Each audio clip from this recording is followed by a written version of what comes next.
Shalom, shalom, peuple de Dieu. Nous voulons parler de quelque chose qui est très capital. La chose qui fait assez que nous puissions arriver au salut. Et la Bible est en train de dire pourquoi cette tumulte parmi les peuples. Pourquoi ces bruits parmi les peuples. Quel est ce bruit-là? Dans le monde présent, bon nombre déjà se posent des questions. Si réellement quelqu'un qui est sous la grâce peut vivre selon la loi, ou qui est celui qui est sous la loi et qui est celui qui est sous la grâce. Nous savons tous que nous sommes sauvés par les moyens de la grâce, car la Bible dit que la loi est venue par Moïse et la grâce est venue par Jésus-Christ. Maintenant, nous voulons voir trois étapes par lesquelles Dieu a fait passer le monde pour que nous puissions arriver à la fin de toutes choses.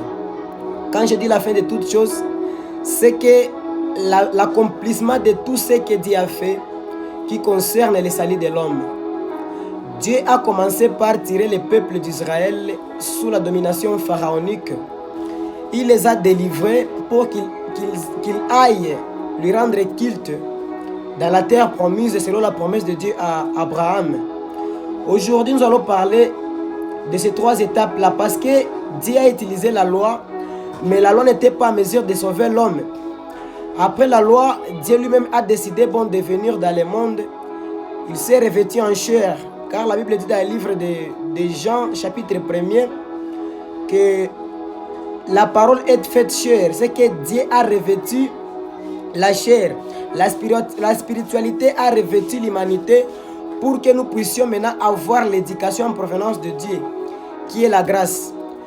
Si nous lisons la Bible dans le livre de Tite, chapitre 2, les versets 11 jusqu'à 12, nous allons voir comment est-ce que la Bible est en train de nous montrer comment est-ce que la grâce est venue comme une éducatrice pour nous éduquer, en fait de faire la volonté de Dieu. Cette grâce est venue avec Jésus-Christ, mais le même Jésus qui est venu avec la grâce, il nous a enseigné dans la Bible, dans le livre de Matthieu, chapitre 23, le premier verset, que les pharisiens sont ceux qui enseignaient la loi, et les scribes vous enseignent les choses que Moïse a prescrites, mais agissez ce qu'ils vous disent, mais ne faites pas ce qu'ils font. Pourquoi Jésus a dit ça? Parce que les pharisiens enseignaient la loi de Moïse, mais ils ne pratiquaient pas la loi. Les pharisiens et les scribes enseignaient la loi de Moïse, mais ils étaient des hypocrites.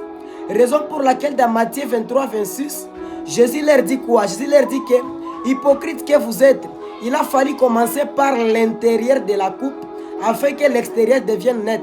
Si je parle de la purification, j'aimerais signifier là-bas la sanctification. Parce que la Bible dit que sans la sanctification, personne ne peut voir Dieu. Et maintenant, la grâce qui est venue nous éduquer, nous enseigner, la grâce est venue avec quel but? Pourquoi nous éduquer? Pour que nous puissions quitter dans l'ignorance, parce que la Bible dit que mon peuple est péri parce qu'il lui manque la connaissance.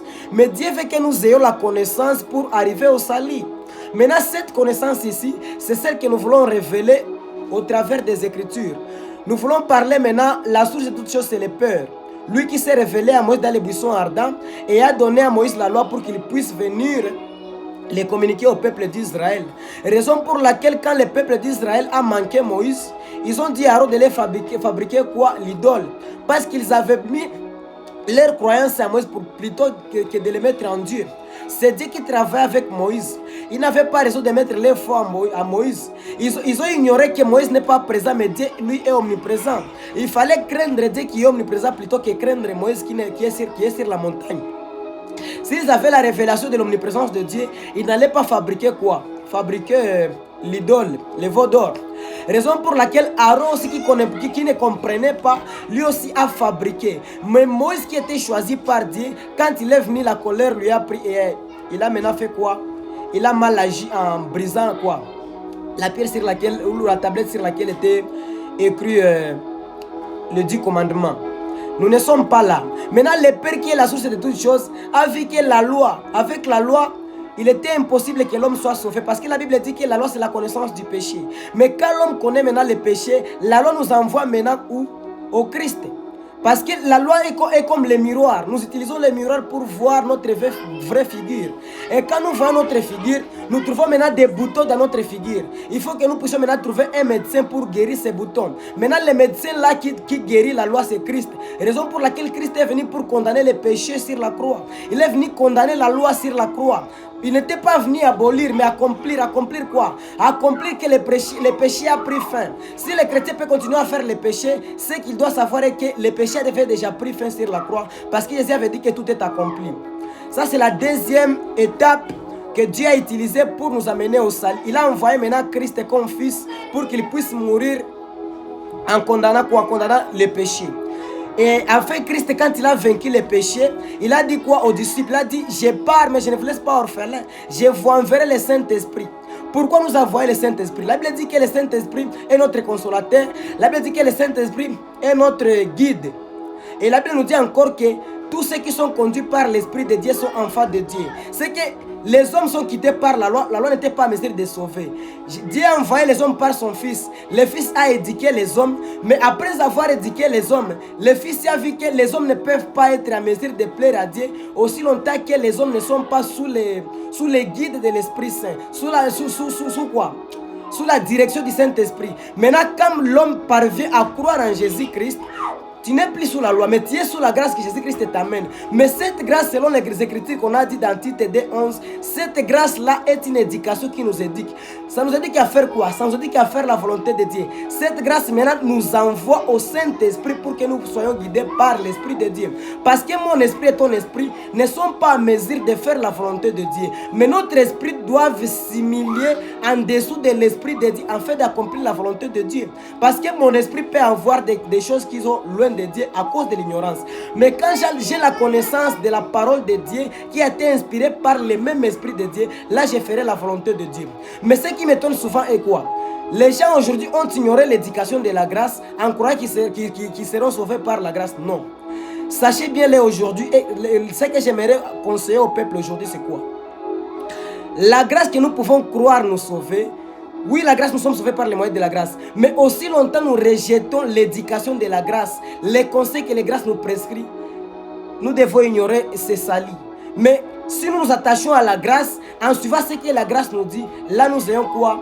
Nous ayons les salir. Si la grâce nous dit de ne pas abolir, nous ne devons pas abolir. Si la grâce nous amène à être guidés par l'Esprit de Dieu, l'Esprit de Dieu ne peut pas nous guider dans des choses qui sont loin de la parole de Dieu. Aujourd'hui, il y a des gens qui commettent des choses qui ne plaisent pas à Dieu en prétendant qu'ils seront sauvés par la grâce. La Bible dit dans le livre de Proverbes 31, chapitre 31, le verset 30, que la grâce est trompeuse et la beauté est vaine. Sachez-le bien, la grâce est trompeuse chez qui? Chez quelqu'un qui ignore l'éducation de la grâce en croyant être sauvé par la grâce, qui ne comprend pas. Comprenez l'essence de la grâce aujourd'hui. L'essence de la grâce est de nous ramener à Dieu. Parce que nous étions perdus en Adam, mais Christ est venu pour nous attacher encore à Dieu. Souvenez-vous dans le jardin d'Éden, Dieu parlait à Adam.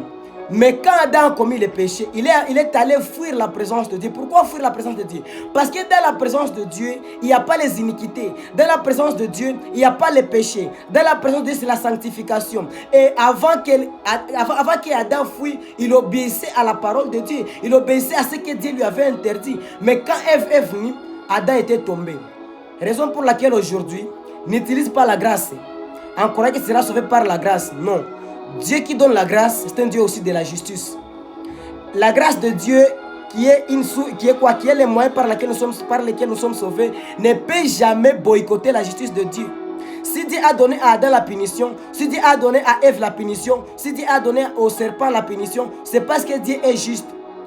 Et Dieu est amour. Maintenant, la justice de Dieu t'appelle aujourd'hui à pratiquer l'éducation de la grâce. Les Écritures se trouvent dans la Bible et tu auras les salis. Parce que ce qui circule dans le monde d'aujourd'hui, les gens sont en train de dire que Dieu ne voit pas le corps, il voit seulement le cœur. Ce que je peux demander au peuple aujourd'hui, comment est-ce que Dieu peut voir ce qui est dans la vase sans pour autant voir la vase? Parce que nous sommes des vases de Dieu. Et parce que le cœur est à l'intérieur, le corps est à l'extérieur. Mais la Bible nous dit que notre corps est le temple de l'esprit. C'est qu'en étant le temple de l'esprit, nous devons obéir à la sanctification interne et externe aussi. Parce que Jésus a dit, purifier l'intérieur afin aussi que l'extérieur devienne aussi net. Que Dieu nous donne le discernement de comprendre cette parole de la grâce au nom puissant de Jésus-Christ. Amen.